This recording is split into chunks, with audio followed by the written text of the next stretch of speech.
Hello, Toastmasters. A warm welcome to the TLI Podcast, a new initiative by Division F to engage and educate the Toastmasters.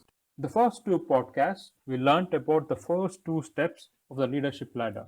Today, in my third podcast, I will be talking about the third step, that is, the role of secretary. A secretary in general is a person whose work consists of supporting management using a variety of communication and organizational skills.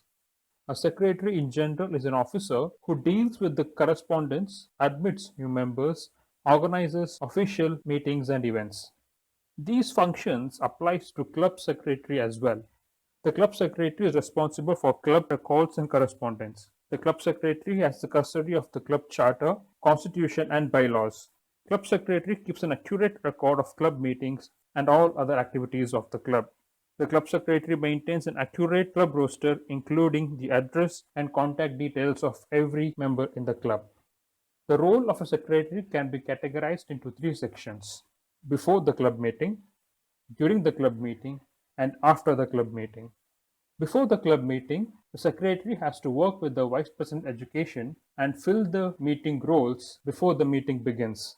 During the club meeting, the secretary has to take down a brief notes, and after the club meeting, the secretary has to prepare minutes of the meeting and share it with all the club members.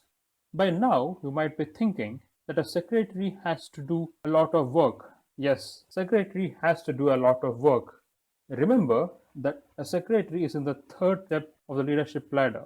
To learn a little extra in the leadership skill, you need to put a little extra effort. I hope I have provided enough information about this role. More details will be shared during the TLI on 31st July. Till then, have a good night.